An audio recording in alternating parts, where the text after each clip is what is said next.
ECSports. We're here a little later than usual, but I wanted to talk football.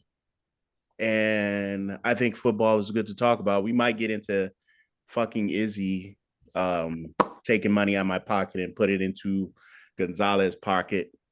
Didn't The hear from him the Alex whole day, but Herrera he Foundation.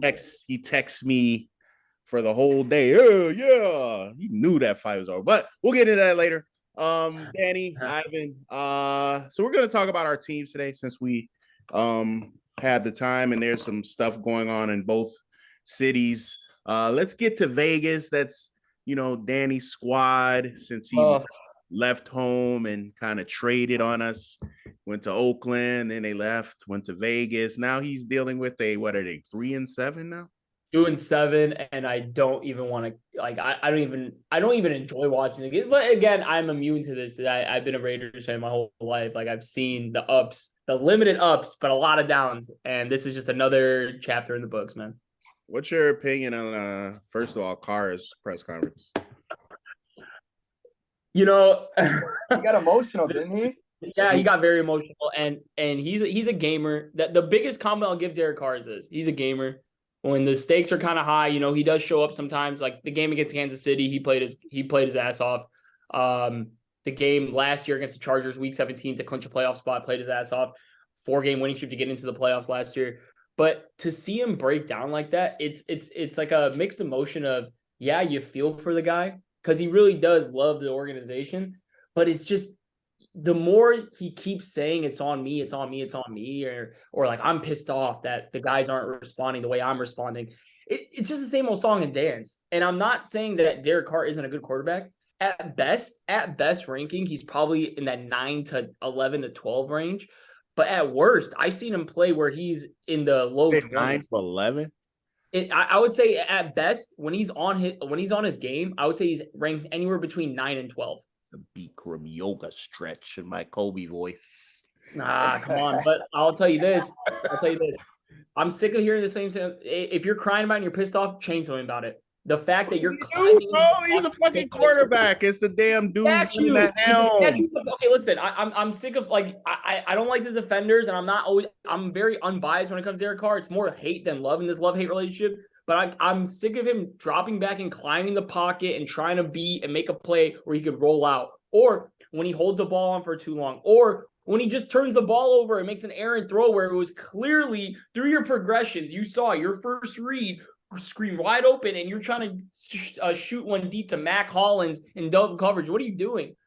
I'm just sick of hearing the same song and dance. Either change yourself, or honestly, quite frankly, next year you're going to be gone, bud. Because they could trade out of that contract. They just extended them, but there is a clause in his contract they could trade out of it. Who's going to take the contract, homie? Someone's going to look for quarterback. Maybe the Colts.Maybe the team that just beat them. Oh, whoa. They did lose. The Raiders looked a little bit sucky this year. Very sucky. Well, it's the thing is, I've seen a lot of these one-possession games. They lost 6 games by 1 possession or less.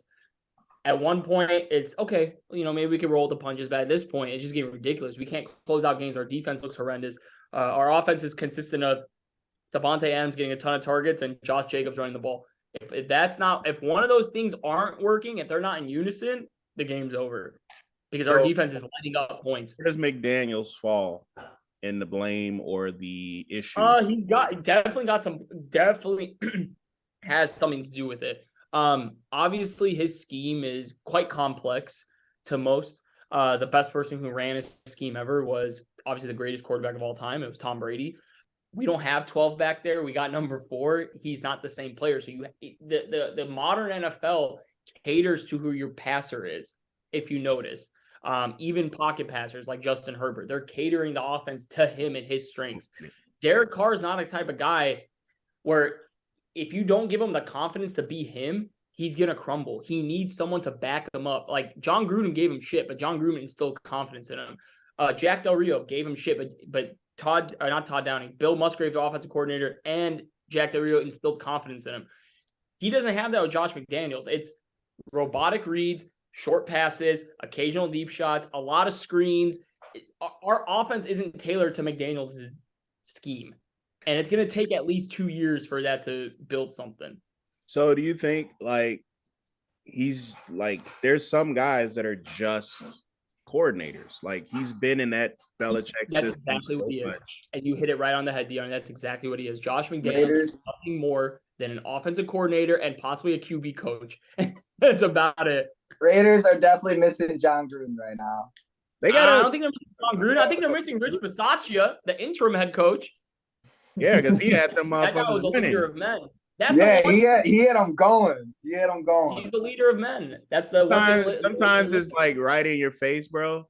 Like it will segue to Justin because it's right in your face where you got a guy that's doing what he's supposed to do, but you're always looking elsewhere.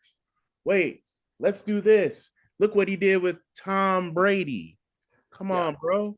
Like we got. The sad part about this is the whole hot seat thing, because I know that we're probably going to be talking about that. How long is he going to be in town for? He's staying in Vegas. There's no way Mark Davis is getting rid of a guy who they just gave a 3-year contract to and buying him out for that 3-year period. It's not going to happen. Nah. He already came out and said, we're going to work with McDaniels. He's had success in the past. I get it. You want to back up the person you hired because you don't want to look like an idiot. But guess what? He made some idiotic moves. Danny, did you see that? I saw a stat from last week when they were reversing the coach. The Raiders have now lost 3 games this season. Now it's 4. That when they held a lead of at least 17 points, that's tied for the record for the most losses by any team in a single season in the NFL history.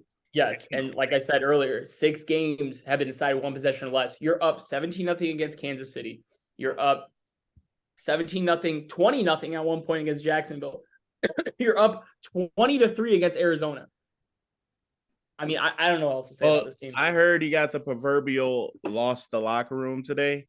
That's like the worst thing a coach can hear. Yeah. That's what Reich heard. Look where he is.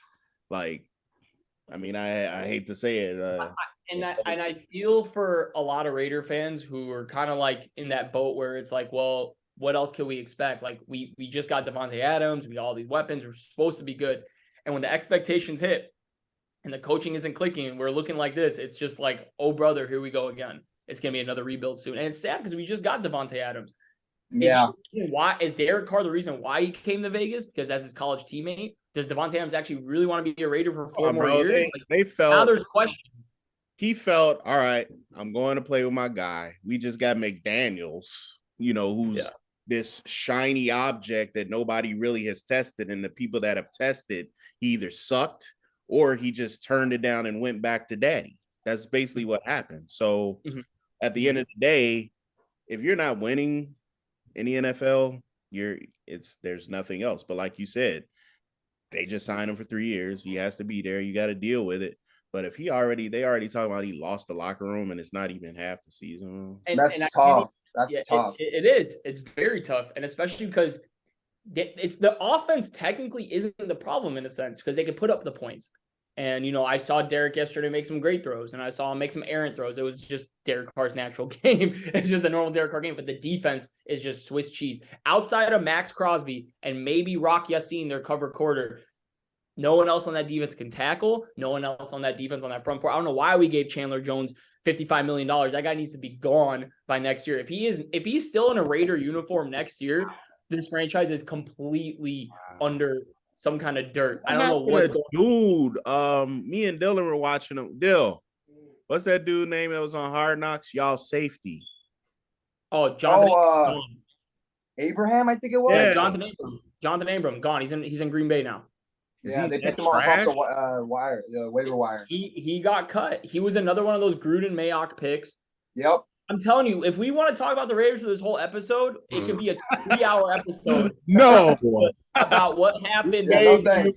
We gave you your 10 minutes of fame.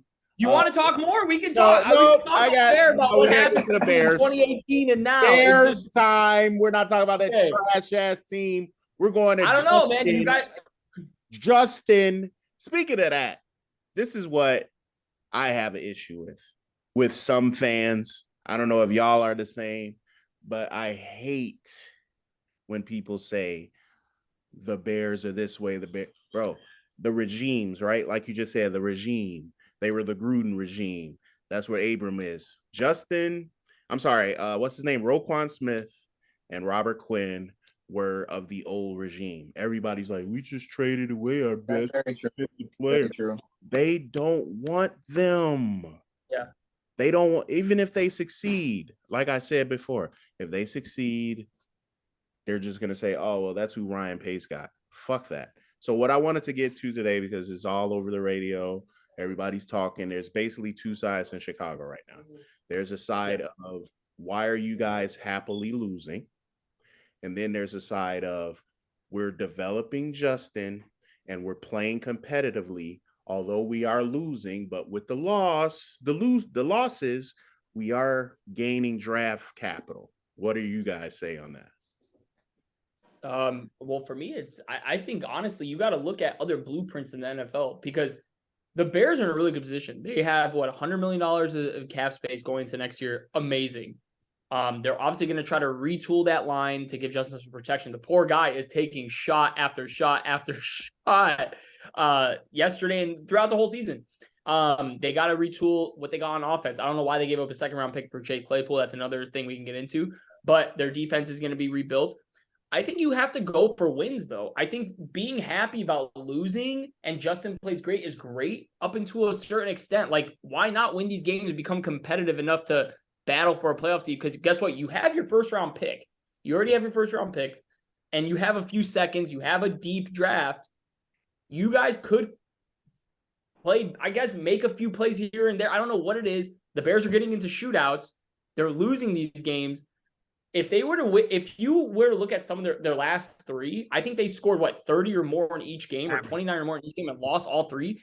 Mm-hmm. Those could easily be wins. And guess what? They're back into a playoff contention. So I wouldn't be really thrilled about losing these games. Yes, Justin Fields playing out of his mind.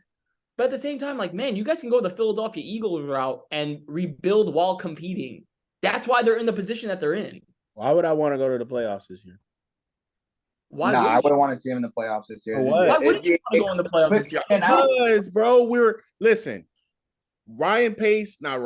Ryan Poles. It's so weird that they hired a Ryan and a Matt, but Ryan Poles fucking said, we're tearing it down. We're tearing it down to the studs and building it up. What the fuck? So then why make a trade for Chase Claypool in the middle of the season if you don't want to? Because obviously Ryan Poles looked at the free agents that are going to be available, and he's like, do I really want to pay them motherfuckers that are going to be available, or let me try to get this But a second rounder. But if you look historically in the draft, a lot of second round receivers are great.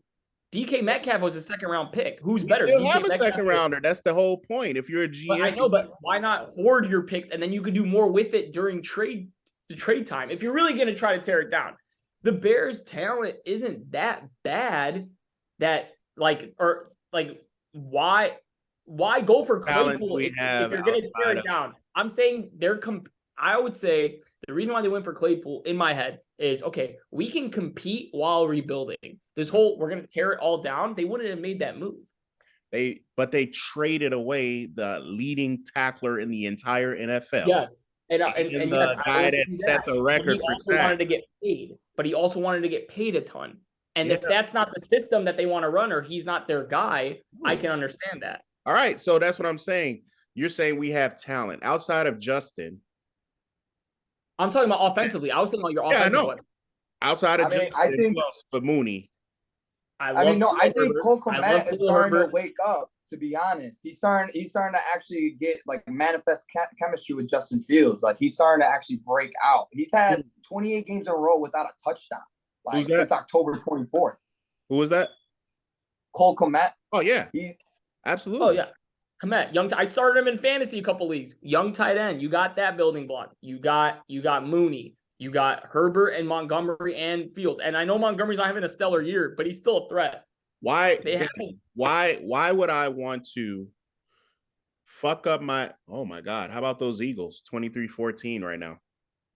Losing. Yep. Oh. Yeah, they actually might get their first L today. Yeah. So. I wish we could get – Danny, why lose? Why win when our quarterback is basically turning into a superstar that me and Dylan called a long-ass time ago? But he's turning into a superstar. And I don't know about taking hits. I didn't see a lot of hits that you're talking about. He got hit once yesterday No, I'm but saying throughout the he's getting season. out of bounds. He's sliding. He's the most sacked quarterback in the league right now. RG3. Yeah. He's not taking RG3 hits.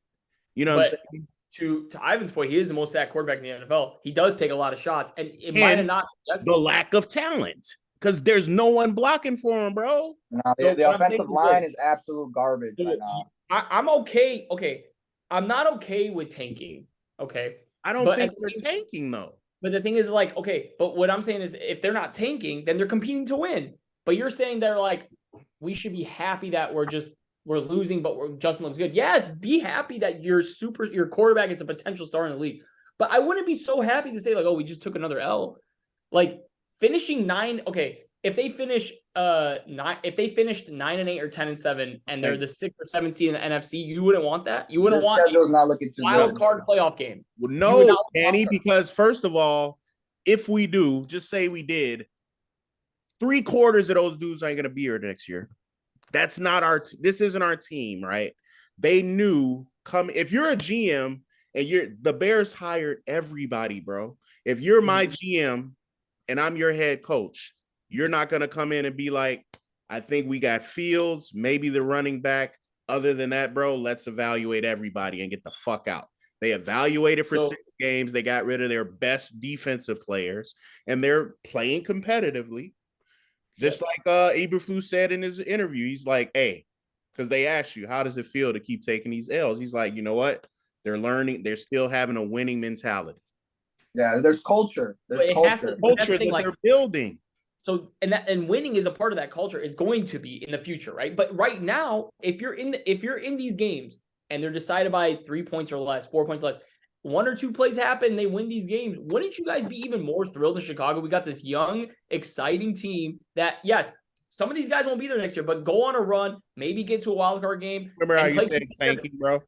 Tanking to me is what Jacksonville was doing like last year, or to get Trevor. Okay, so I'm not saying that's I don't like. I don't want them to tank. I don't think they're doing that. I initially, bro. Like I would say, Ivan, you can help me with the stats, but I think 3 games before, Justin was like an entirely different player.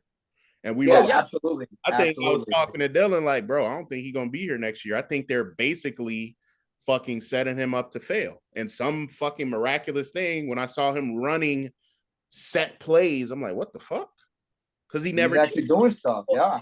But that's the thing. You want to protect your asset. He's an asset. Yes, he wasn't Matt Eberflus's pick. He wasn't Ryan Poles' pick, but he's still a very high, talented young quarterback. They don't grow on trees, man. Like, they just don't come out of nowhere. They realize that. And all I'm trying to say is I don't want to use the term I'm happy. All I'm saying is, you know what, bro? They played an extremely competitive game. Justin has a divisional game too. Dan Orlovsky is on ESPN saying, hey, this kid, the way he's playing now, he's going to be in the MVP discussion, bro. After 3 games, I mean, after this loss, over there, homie. After this loss against Detroit, they're in control of the 6th overall pick from next year. Yes. So that could be a blue chip talent there on their roster. And I mean, their schedule's not looking too good right now. You guys are in front of us. Yeah. Okay. Don't even mention. Okay. Please not mention the disaster and the messy, toxic cesspool the Raiders are right now. I know. That's what I'm saying. So what I want to say y'all is should be like you guys have an ascending star or is going on the rise. All I'm saying is, yes, you guys are competing. Be happy about that. But don't always, I wouldn't say as a fan of, if I was a Chicago sports fan when it comes to the Bears, I wouldn't be the happiest. We're just keep taking L's. Like, I want to see them win because guess what? You know what, bro? If you believe in Justin and if you believe in what you have right now, for a second, you guys win. Let's say you guys win 9 to 10 games. If you guys were in that position, maybe again, some of these games flip into wins. You get to a wild card game. What did the Eagles do last year? They literally were in the same spot. They had a guy like Jalen Hurts they changed the offense a little bit. They got into the playoffs. Yes, they lost against Tampa, but now look at them. Bro, what you're saying now, if that was the case, and let's just say the Cubs right before they won in 15, I believe, when everybody thought they were still rebuilding and they got damn near to the World Series, that was their team. This isn't our team outside of Justin and Mooney probably, bro. So no, I don't want to see them. I know they're going to get rid. They're not okay. So here's some players they're not going to bring back. They're not going to bring back David Montgomery because I don't think they're going to extend his 5th-year option. They're probably not going to bring back Equinemius St. Brown. They're going to have to keep Claypool. So Moody got to go, bro, because he's going to want some money. All right. But Moody hasn't done anything to deserve the money. He's not going to get. He's not going to make. Darnell Mooney is not going to make as much money as Hunter Renfrow will. And we just signed Hunter Renfrow to a big deal for a slot receiver. And like I go back to say, Darnell Mooney is not their guy at the end of the day. Juan wasn't. Just like, I mean, they like Komet. Technically, Waller and Renfrow weren't McDaniels and Ziegler's guys, but they extended him and they re-signed him. Derek Carr wasn't even their guy. They did that. But like you just said, they're not going to give Mooney that money. So why not? And no other team will. If he really thinks he's going to get $9 to $12 million a year, he's crazy. Bro, they're probably 3-7 right now. They'll probably win like 1 or 2 more games. If they're it's Atlanta. And then all literally playoff contenders and divisional rivals. Minnesota, I never thought I'd say that. Yeah, of course. But what I'm saying, if a couple of those one-possession games turn into wins for the Bears, wouldn't you be more excited if the Bears you wouldn't be excited if the Bears were 6-3? Bro, you know what? It is appointment TV right now. I am looking forward to watch Justin Fields. Bears are 6-3? Yes. You wouldn't. So you wouldn't be excited if the Bears are 6-3 and all of a sudden they reel off 2 more wins. Why the fuck would I want another 12th pick? No. I'm saying you wouldn't be happy if the Bears were competing to the point where they were like the Dolphins. They're 7-3 right now, and they think about it. No. Okay, and they win 3 more games. They get to the playoffs. So you wouldn't be happy with a 10-7 record. Oh, why would I want Justin going to the playoffs? You're more reps to your QB gets a taste of the playoffs. Injury. Bro, we're going to draft this big, enormous either defensive tackle or left. You guys are going offensive line. You guys are probably going to draft this left tackle that's going to be the savior, and I'm happy with that, bro. Keep losing good because there is a such thing. I was telling Dylan before, like, bro, I just need to lose, but I want Justin to shine. And that's what they're doing. Okay, so before we move on, another thing. You said the Bears have multiple 2nd and 3rd round picks. Yes. They also have their own 1st round pick. Right. So why wouldn't they, for example, let's say they, like my scenario, they're like the Dolphins right now. In this imaginary world, they're like the Dolphins. They get to a playoff spot at 9 or 10-7. Okay. They lose in the 1st round. Then they have a late pick. Package up a couple of those picks with your 1st and trade up to get your guy. That way, I'm telling you, you're still competing. You're a good team. You get the guy you want, and then you still have more draft capital coming. All I'm trying to tell That's just me. I don't know. That's just my thing about the Bears. Again, it's not my. They traded any semblance of a defensive player that they had twice, right? They are evaluating whoever they want to keep. They happen to be competitive while doing so. That's all I'm saying. I know. I mean, I know what you're trying to say, bro. Be excited if they had 7-8 wins already. If they had 7 wins right now, like that. Chicago would be so you're good with the 16th pick in the NFL draft after getting our ass bust in the 1st round, 32-8.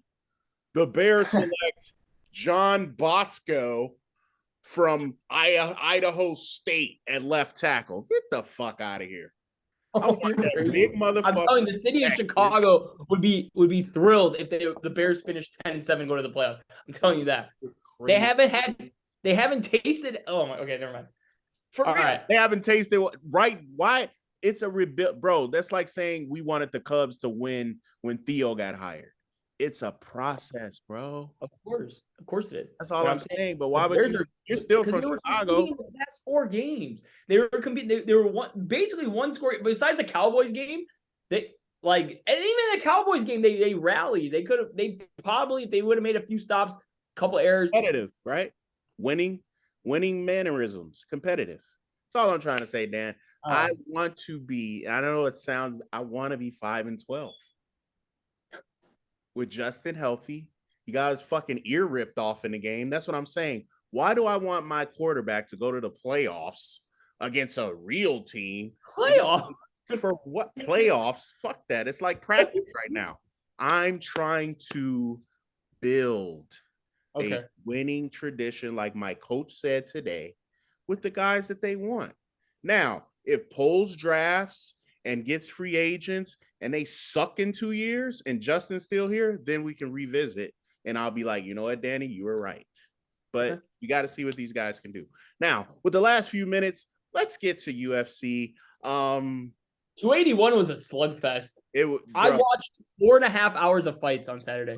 Chandler and bloodbath. Chandler and Poirier, bro. It was what a round? No, because I took the open. It got third round, bro. Third round submission. It's Panda. Chandler looked good, dude. But until he tried to do like some German suplex off the top rope shit. What are you doing? He's trying to put on a show instead of trying to just win the fight. That was his Achilles heel at that point. Yeah, it always is. He tries to do the WWE type. If you ever listen to his promos after a fight, that's what he's on. But you can't do that with a guy like Poirier. Poirier is always in there with man, like beast. He don't fight tomato cans. No, I know that. So and then we'll get to like Israel. He goes to a fight, a guy that knocked him out in kickboxing. That's what Dana pretty much did. He knew what he was doing. Dana's a promoter. Everybody forgets that. He's a promoter. He has to make money on his fights, right? This guy, Pereira, knocked out Izzy. He brought him in, gave him a few fights, gave him about 3 fights. He did his job, gets into the fight. Izzy pretty much takes care of him the first 4 rounds, almost knocks him out in the first. Literally the same thing that happened to the previous fights before. Izzy goes up and then gets knocked out. And then Ivan goes out of his way to say, did he hit him after the bell in the first round? He did, though. You can clearly hear it. I did see that as well. But Adesanya, I mean, how demoralizing it is. I felt for the guy. I felt for his, I'm not saying the ref did a bad job of calling it because he was getting whooped on that thing. I think he would have dropped 2 more punches. That guy would have been on the ground. His eyes were rolling back. That's what I'm saying. So, but how demoralizing. You train all this time to try to take out the guy who took you out in a prior sport where you were more of an amateur than a pro. You've been in the UFC longer than this guy by how many fights? Literally triple the amount of fights. Yep. And still. Why is this okay? Can I ask you this, Dion? You're a big Izzy guy, right? Yeah. Is this his slight Conor McGregor downfall, or is he still? Could he still have that chance to traject up? I think. Is there no coming back from this? Essentially, come back. I don't think he's Conor. Conor's done. That's my opinion. I just think you don't think what? Conor's not coming back. No. I'm saying no, but what I'm saying with Izzy, downfall. He has to. No, not yet. He has to come back with a game plan. Obviously, fighting this fucking machine is not working with stand up. You have to learn. You took him down, I believe, in the second round. First career takedown, and you're the champ. You're in GOAT status, and that's your first career takedown. That's on the corner to work on. Bro, this is mixed martial arts, bro. This isn't kickboxing. You left kickboxing. I feel like in that in the last round, your corner's job, I don't care what anyone says, he's been through 4 rounds, getting punched in the face, fucking going crazy. He depends on his corner to help him with what's going on. Stick and move, bro. This dude is still powerful. He's trying to win the fight. Stick and move. He stands in front of him, gets knocked the fuck out. And so honestly, go ahead. So the thing that really made this whole turnaround is that Izzy kept clinching. He kept clinching against the fence where Pereira is literally dangerous. Yeah. That's where he's dangerous at. I don't know why he got to keep his distance. He knew he has a swing on him. It was very. He was his fucking punching bag, and you got to be smart with that. And I'm not blaming Izzy because he needs to understand the situation. You're up 3 rounds to 1, which means you're winning regardless. Just take him down as possible like you did in the second round. You lose money and dudes that were frightened of their life They text you out of the blue, and oh yeah, yeah, yes sir. Didn't hear from him all day, Danny. I bet this guy on the Izzy fight, and then with an extra little sprinkle if your winner finishes. But that's how things go. But I look forward to him coming back. He said in his presser that he has to take care of some stuff, but he's definitely not in the situation that Connor was in at all. Izzy's not on a downfall. There's give props to the dude just to be in that for that long too, just to go up. Like Pereira looks a lot bigger than him. I'm not gonna lie. Like that's a scary dude. He's dense. He looks just dense. Like he just looks like. He even said in the 5th round, "I will kill you." Like before he went into that, like crazy. After the first round, he's just like, "Shut up, just let me get my legs back." I was like, "Damn, this motherfucker crazy, bro." Yeah, I think the worst 281 was a really good card though. I think the worst fight out of 281, the main card was the Dan Hooker fight. Oh, absolutely. What was the leg lock guy like? Carlo he's trying to get into jiu-jitsu. He's a stereotypical leg lock magician. Lock magician. Okay, that's not gonna work against Dan Hooker. He's bigger than you too. He's one of them jiu-jitsu dudes that come down with me. No, that shit don't work in UFC no more, bro. Nah, that great shit that works if you fight, not just laying down and getting them. But he learned obviously getting his ass knocked out with a freaking body shot. So what's the next big card? What's the next big fight? Big fight, I believe, coming. But what is it? Volkanovski and yeah. Oh, yep. Volky. That guy's ranked number one. I have, yeah. Belt for belt. So that's gonna be crazy. Volkanovski lose. These freaking Russian dudes. I fight bears. I tap out bears. He broke my finger. I broke his toe. That's what they do. They're nuts. Yeah. I like Volkanovski though. I think he's great. Volk's good. He's ranked number one pound for pound, correct? Definitely. Yeah. He's definitely the best one out there for that. That's gonna be a firework fight. All right. But yeah, 281 is great. Yeah. All right, guys. Appreciate you as always. We'll see you next week with some football and more sports. ECSports